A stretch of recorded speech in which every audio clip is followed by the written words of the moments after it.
So in today's ASMR video, I'm going to be flicking through the Wreck-It Ralph art book. I am going to also show you some of the stuff in it and also read some passages from it as well. So I'm just going to get into it.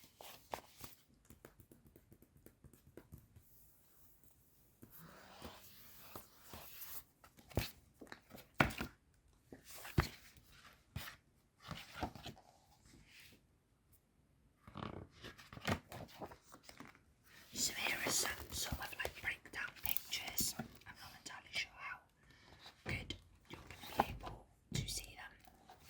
We've got some breakdown ones. We've got one about Wreck-It Ralph himself.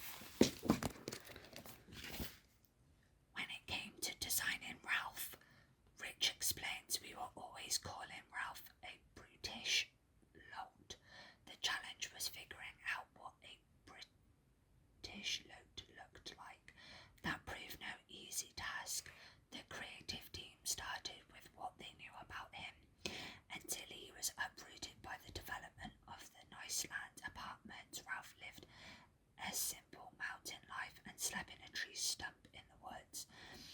These were some early versions where Ralph was a troll, then he was a monster, then an ogre, then a shambling caveman. He had wrecking balls for hands, then a thorn on his head, then bunny ears.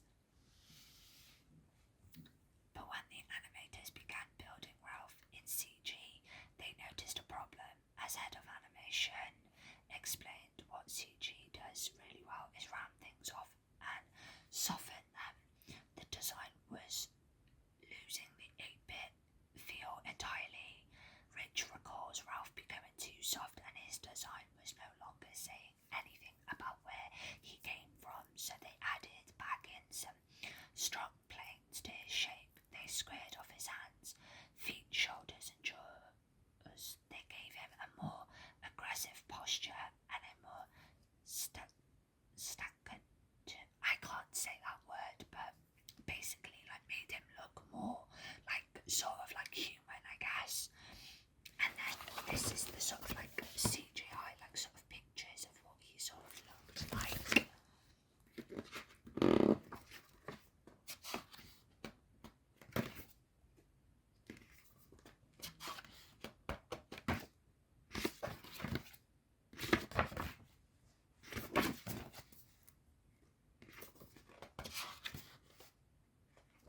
The penthouse. So this is what the sort of penthouse actually like sort of looked like.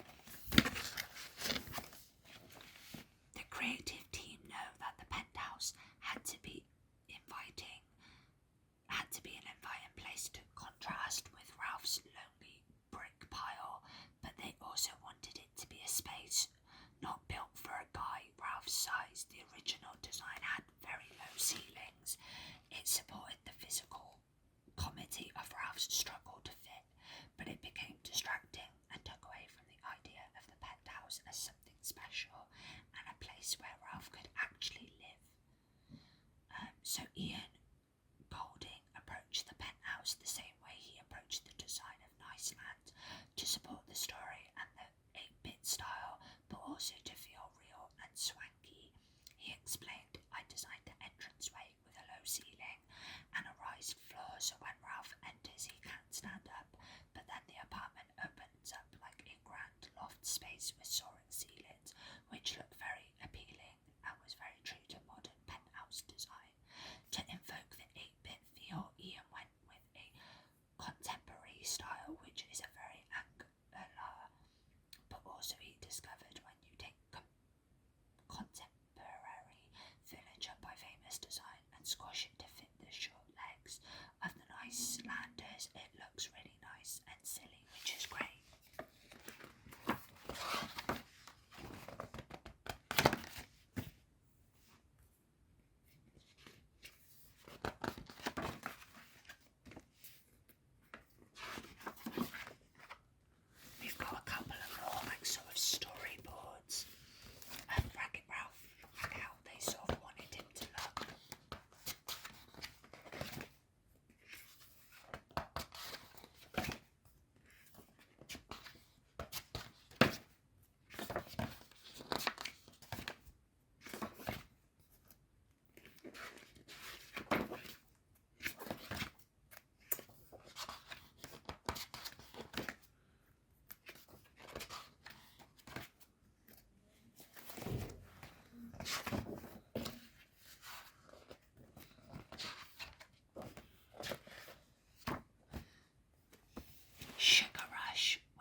audience can feel the same way.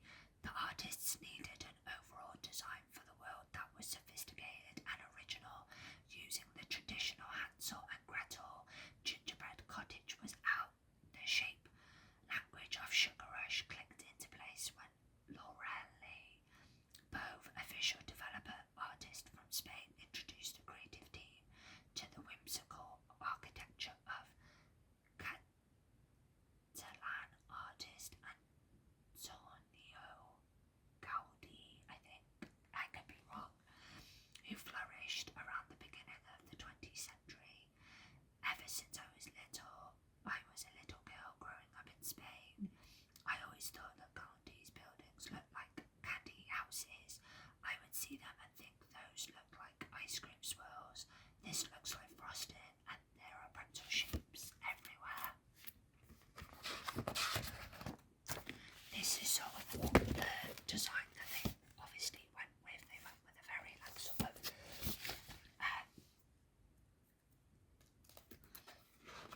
nice sort of design. When we're picking colours or textures for any food element in Sugar Rush, we keep adjusting until we want to eat it.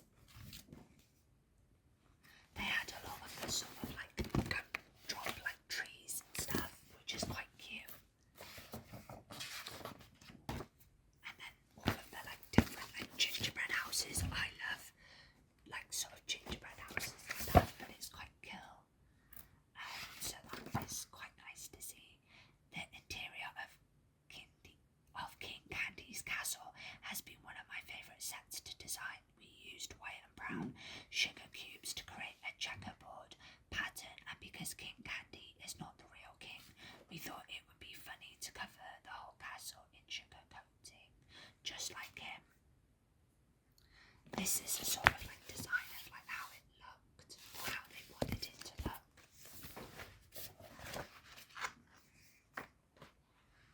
When I started designing the candy grandstands, I immediately thought of going to the grocery store and seeing all those candies on display. The tiered shelves naturally look like grandstands. I was inspired to put King Candy in a popcorn box because it's the type of food you'd eat at a race. Then I tried to make the box look royal. It's a royal popcorn bucket.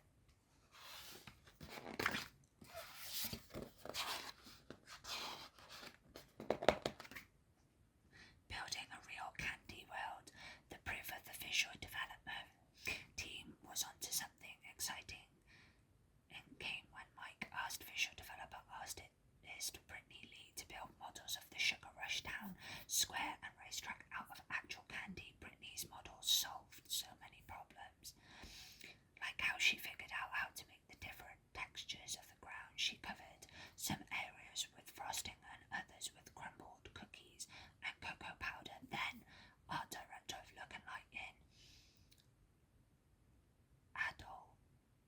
Adolf Lunsky photographed them and painted in some of our characters. The result was truly inspiring and established the benchmark